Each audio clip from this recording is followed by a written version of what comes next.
Family వెళ్ళింది ఈ రాప్తాడులో అభివృద్ధి కేవలం ఆ కుటుంబానికి మాత్రమే అభివృద్ధి అనే విషయాన్ని కూడా ప్రజలు చెప్పుకొని నవ్వుకుంటున్నారనే విషయాన్ని కూడా నువ్వు ఒకసారి గుర్తు చేసుకోవాలి. ఈరోజు రకరకాల అంటే మనుషుల్ని రెచ్చగొట్టే వ్యాఖ్యలు, ఇష్టం వచ్చినట్టు రెచ్చగొట్టి పిచ్చి పిచ్చిగా మాట్లాడితే, వేరే వాళ్ళని హేళన చేసో గేలి చేసో మాట్లాడితే ఏదో తనకేదో చప్పట్లు కొట్టేస్తారు, మంచి పేరు వచ్చేస్తుంది అనే ఆలోచన చేస్తున్నావేమో.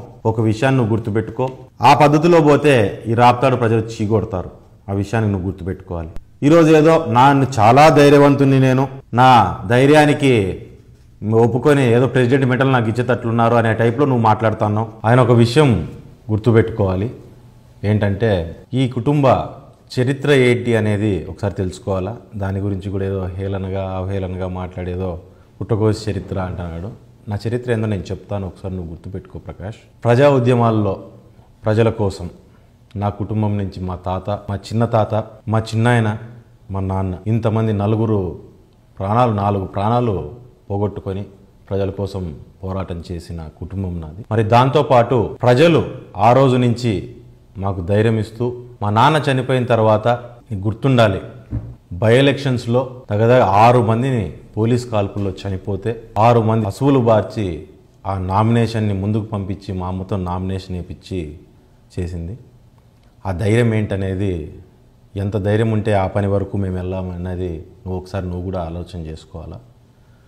ఆ రోజు పరిటాల శ్రీరాములు గారు కావచ్చు, సుబ్బయ్య గారు కావచ్చు, వారితో పాటు చనిపోయిన లింగన్న కావచ్చు, లేకపోతే రామాంజనేయులు కావచ్చు, మరి ఆ రోజు అక్కడ ఆపద పొంచి ఉంది అని చెప్పి తెలిసినా కానీ దాన్ని చూద్దామని చెప్పి దానికి ఎదురెళ్ళిన వ్యక్తులు అనే విషయాన్ని ఆ ప్రాంతంలో చరిత్ర చెప్తుంది. నీ పార్టీలో కూడా చాలామంది ఉన్నారు ఆ రోజు వాళ్ళతో పాటు తిరిగిన వాళ్ళు. వాళ్ళని కూడా అడిగితే ఆ ధైర్యం ఏంటనేది వాళ్ళు చెప్తారు, మా ధైర్యం ఏంటనేది.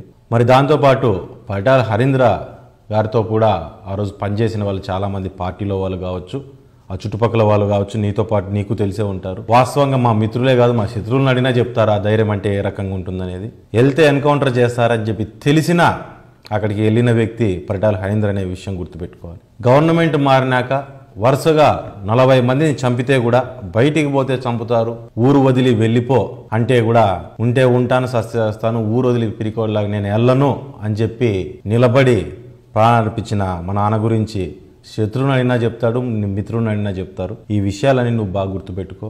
పరిటాల అనే పేరు ఆ గొప్పతనం మేం తెచ్చింది కాదు. ఇంతమంది ప్రాణత్యాగాలు చేస్తే ఆ త్యాగాల నుంచి ఆ పేరు ఒక ధైర్యంలాగా ఈ జిల్లాలో, ఈ రాష్ట్రంలో, ముఖ్యంగా పేద బడుగు బలహీన వర్గాల్లో పరిటాల అనే పేరే ధైర్యానికి మారుపేరుగా మారి ముందుకెళ్ళిందనే విషయాన్ని నువ్వు ఒకసారి గుర్తుపెట్టుకోవాల్సిన అవసరం ఉంటుంది. సో నువ్వు కొత్తగా ధైర్యం గురించి నాకు క్లాసులు చెప్పాల్సిన అంత అవసరం లేదు. నువ్వు నాకు క్లాసులు చెప్పే బదులు నువ్వు మీ నాన్న దగ్గర నుంచి క్లాసులు తీసుకుంటే బాగుంటుంది. నువ్వు మీ నాన్నని మీ అన్నని అడుగు. ఇంకా పాసిబిలిటీ ఉంటే ఆర్ఎన్బి ఆఫీస్కి వెళ్ళి ఆర్ఎన్బి గోడలను అడిగితే, ఇంకా నీకు పాసిబిలిటీ ఉంటే మా నాన్న చెప్పులు అట్లే పక్కన పెట్టిన ఎడంకాలు చెప్పును అడిగితే, మీ నాన్న చెంపను అడిగితే తెలుస్తుంది కరెక్ట్గా నీ ధైర్యం ఏమాత్రం ఉంది అనేది. సో కాబట్టి పిచ్చి కూతలు, కారు కూతలు కూయడం ఆపేసి ఏదైనా సరే కరెక్ట్గా పనికొచ్చే మాటలు మాట్లాడాల్సింది నిన్ను కూడా కోరుతున్నాను. గన్మ్యాన్లని తీసేసి తిరగలేరు వీళ్ళు అనే టైప్లో నువ్వు మాట్లాడుతున్నావు. Yes, I'm ready. గన్మ్యాన్లని నేను లెటర్ ఇస్తాను, నువ్వు కూడా నెక్స్ట్ ప్రెస్ మీట్ పెడతావో లేకుంటే ఏ రకంగా నువ్వు లెటర్ ఇస్తావు, నువ్వు లెటర్ ఇచ్చేయి. అసలు మీ అన్న విజయవాడలో ఆస్తుల కోసం చంపి 2 మర్డర్ కేసుల్లో ఉన్న వ్యక్తి, నాకు తెలిసి ఆయనకి ఎందుకు గన్మ్యాన్లు నాకు ఇంతవరకు నాకు అర్థం కావట్లేదు. ఆయన్ని గన్మ్యాన్లు తీసేయమని చెప్పు, నువ్వు గన్మ్యాన్లు తీసేయి. గ్రామాల్లో లేకపోదాము, మనమేం కొట్టుకొని పొడుచుకోవడానికి కాదు, గ్రామాల్లో ప్రజల సమస్యల మీద పోరాటం చేయడానికి పోదాము.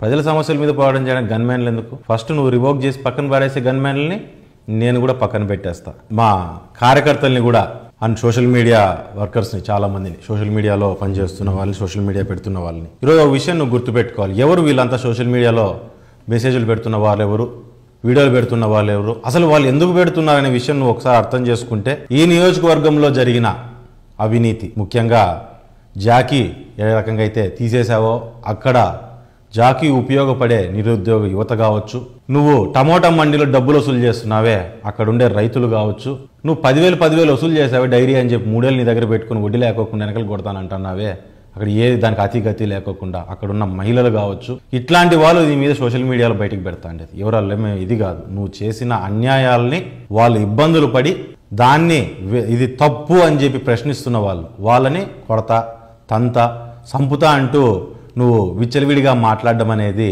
ఒకసారి నువ్వు అర్థం చేసుకో. నువ్వు ఆ రకంగా తంతాను అని చెప్పి మాట్లాడే రేపొద్దున జనాలు లేకపోతే వాళ్ళతో తన్నించుకోవాల్సిన పరిస్థితి నీకు వస్తుందనే విషయాన్ని నువ్వు గుర్తుపెట్టుకోవాల్సిన అవసరం ఉంది. పేర్లు పెట్టి మా కార్యకర్తలు ఇండ్లకు దూరి కొడతాము, ఇండ్లలో ఎక్కడ పడుకుంటారు, మీరు ఒకరితో పడుకుంటారు కదా అనే పద్ధతి నువ్వు మాట్లాడేది కూడా ఒకసారి ఆలోచన చేసుకోవాలా. మా వాళ్ళు ఇండ్లలో ఒకరే పనుకుంటే నువ్వు కానీ మీ కార్యకర్తలు కానీ ఒకరే పనుకుంటారు, 100 మందిని వేసుకుని ఏం పనుకోరు, ఇండ్లలో ఒకరే ఉంటారు. సో ఏదైనా సరే నువ్వేదో నేను కొడతా సంపుతా అని చెప్పి నువ్వేదో బెదిరిస్తే బేసిక్గా చెప్పాలంటే తరాలు మారినాయి. ఇట్లాంటి బెదిరింపులు విని విని విని ఆ ప్రాంతం విసుగొచ్చేసి తరాలు మారిపోయినాయి. ఆ తరాలు మారిన డైలాగ్ని మళ్ళీ తిరిగి చెప్పొద్దు, ఎవరు ఈడ వినే ఓపిక లేదు. అండ్ నువ్వు కొడితే కొట్టించుకొని ఊరికే ఉండే అంత దీంట్లో కూడా లేరు. ఇక్కడ ప్రజలు చాలా చైతన్యవంతులు, చాలా ధైర్యవంతులు. ఆ ధైర్యం ఇచ్చారు కాబట్టి మేము 25 ఏళ్ళు రాజకీయం చేయగలిగాము. ప్రజలే ధైర్యం అని మేము ముందుకెళ్ళాము. సో ధైర్యం గురించి, మా వాళ్ళని కొట్టేదాని గురించి నువ్వు మాట్లాడేటట్టుంటే ఆ ధైర్యం ఏదో మేము చూపించడం మొదలు పెట్టామంటే మా ఉండే ధైర్యాన్ని 1కి 10 దెబ్బలు నువ్వు కూడా తినాల్సి వస్తుంది ప్రకాష్. నువ్వు ఇదే పద్ధతుల్లో పోతే, ఇదే పద్ధతుల్లో నువ్వు వాళ్ళని ఇబ్బంది పెట్టి వాళ్ళని కొడతానంటే వాళ్ళకి పడే ప్రతి దెబ్బ నీకు నీ చెంచగాల మీదకి వస్తుంది. ఆ విషయాన్ని నువ్వు గుర్తుపెట్టుకోవాల్సింది కోరుతున్నావు. వీళ్ళకి రక్త చరిత్ర ఉంది, నువ్వు 100 మందిని చంపిన మళ్ళీ నాకు అంత ధైర్యం లేని వాళ్ళు మేము 100 మందిని చంపే ఆరోపణ నువ్వు ఎట్లా చేయగలుగుతావు మా మీద నాకు అర్థం కావట్లేదు. ఒకవేళ నిజంగా మేము 100 మందిని చంపి నింటే ఆ రోజు నువ్వెక్కడికి పోయినావు మాకు అర్థం కావట్లేదు. నువ్వు ఎట్లా మిగిలిపోయినావు, 100 మందిలో నువ్వు పేరు ఎట్లా లేకుండా పోయిందనేది ఒక విషయాన్ని నువ్వు బాగా గుర్తుపెట్టుకోవాలా. మాదేదో రక్త చరిత్ర, మేమేదో 100 మందిని చంపామనే దానికంటే కూడా ముఖ్యంగా ఈరోజు సందర్భం వచ్చింది కాబట్టి నేను చెప్తున్నాను. కార్ బాంబ్ ఇన్సిడెంట్ని ఒకసారి మనం గుర్తు చేసుకోవాలి. నవంబర్ 19వ తారీఖున కార్ బాంబు హైదరాబాద్లో కార్ బాంబు జరిగింది జూబ్లీహిల్స్లో. ఆ ఘటన చాలా వరకు అందరికీ తెలిసే ఉంటుంది. దాంట్లో గత నెల రోజుల నుంచి ఆ కేసు ఆ రోజు స్ప్లిట్ అయ్యి 4 ముద్దాయిలు పక్కన ఉన్నారు. దాంట్లో A15గా తోబుర్తి రాజారెడ్డి, రాజశేఖర్ రెడ్డి అంటే ప్రకాష్ రెడ్డి వాళ్ళ అన్న ముద్దాయిగా ఉన్నారు. ఆయన ముద్దాయిగా ఉన్నప్పుడు మాకందరికీ నోటీసులు వచ్చినప్పుడు నేను కూడా వెళ్ళి, ఎందుకంటే ఈ కేసు చాలా రోజుల కిందట జరిగింది, అంటే నాకు కూడా ఊహ తెలియని వయసులో ఉన్నప్పుడు ఈ కేసు జరిగింది, ఆ టైంలోనే క్లోజ్ అయిపోయింది. సో దాని గురించి పూర్తి స్థాయిలో ఇన్ఫర్మేషన్ అనేది నాకు లేకపోవడం వలన వెళ్ళిపోయి అక్కడికి మొత్తం అంతా కేసు అంతా తీసి ఆ కేసులో ఉన్న మొత్తం ఫ్యాక్ట్స్ అన్ని, మొత్తం కేసు ఏ రకంగా ఉందనేది అంతా చదివి అంత చూసిన తర్వాత మరి అప్పట్లో ఉన్న సిఐడి ఆఫీసర్లను కావచ్చు వాళ్ళందరినీ అడిగినప్పుడు ఆ కేసు చూసినప్పుడు దాంట్లో కొన్ని నిజాలు బయటకు వచ్చాయి. దాంట్లో ముఖ్యమైనది ఏంటంటే మదల చెరువులో ఉండి ఆ రోజు నక్సలైట్లతో కానీ అక్కడ ఉన్న లోకల్ సమస్యల వలన ఆయన వెళ్ళిపోయి బెంగళూరులో పెళ్లి చేసుకుని ఆయన అక్కడ జీవనం గడుపుతున్నప్పుడు ఆ రోజు ప్రకాష్ రెడ్డి అనే వ్యక్తి ఆ ఏరియాలో కాంట్రాక్టులు చేస్తున్నాడు. ఇమ్మీడియట్గా ఆయనకు సంబంధించిన మరొక సమీప బంధువు ఆయనకు వాళ్ళందరూ వెళ్ళిపోయి సూరిని ఏ విషయానికైనా సరే నీకోసం మేమున్నాము, రవిని చంపడానికి మేమందరం నీకు సపోర్ట్ చేస్తామని చెప్పి ఏదో ఆయన ఫ్యామిలీని ఆయన లీడ్ చేసుకుంటూ ఆయన ప్రశాంతమైన జీవితం గడుపుతా అంటే ఆయనని రెచ్చగొట్టి ఖచ్చితంగా కారు బాంబు పెట్టాల్సిందే అని చెప్పని అందరినీ అన్నీ సమకూర్చి జెల్టిన్ సమకూర్చి ముఖ్యంగా నువ్వు అక్కడ నుంచి తీసుకొని వచ్చి జూబ్లీహిల్స్లో కార్ బాంబ్ బ్లాస్ట్ చేయించి ఆయనతో దగ్గర 26 మంది చావుకి కారణంలో మొట్టమొదట ఆద్యం పోసిన వాడు ప్రకాష్ రెడ్డి అనే విషయాన్ని నువ్వు మర్చిపోయావేమో, కానీ కోర్టు పేపర్లు ఇంతవరకు మర్చిపోయింది లేదు. మళ్ళీ ఆ రోజు ఆ రకంగా జరిగిన తర్వాత మీ 3 అన్నదమ్ములు పేర్లు ఆ కేసులో ఉన్నాయి. నువ్వు సంబంధం లేదు, నా కేసులో నాకు శిక్ష పడలేదు అని చెప్పి నువ్వు మాట్లాడవచ్చు. నువ్వు ఆ రోజు పెద్ద షేన్షాయం కాదు, నువ్వెవరో కూడా ఎవరికీ తెలియదు, తీసుకొచ్చి నీ 3 అన్నదమ్ముల పేర్లు ఆ కేసులో పెట్టడానికి. సో మీకు ఉంది కాబట్టే ఆ రోజు కేసులో పెట్టారు. ఆ కేసు నుంచి తప్పించుకోవడానికి నువ్వు కానీ, అన్నిటికంటే ముఖ్యంగా దీంట్లో ముఖ్య పాత్ర మీ నాన్నది. మీ అంతా కలిసి కేసులో ఉన్నవి సిఐడి వాళ్లకు ఇంటర్నల్గా సీక్రెటివ్గా లోసెన్స్ అయ్యి ఆ రోజు కేసులో ఉన్న విషయాలన్నీ ప్రతి ఒక్కటి అన్నీ చెప్పి ఆ రోజు నువ్వు బాంబు పేల్చడానికి కారణం నువ్వే, మళ్ళీ సూర్యుని మోసం చేసి శిక్ష మోపించిన ఘనత కూడా నీకే దక్కుతుంది అనే విషయాన్ని కూడా నువ్వు ఒకసారి గుర్తుపెట్టుకోవాలా. గుర్తు చేసుకో ఒకసారి ఇవన్నిటిని.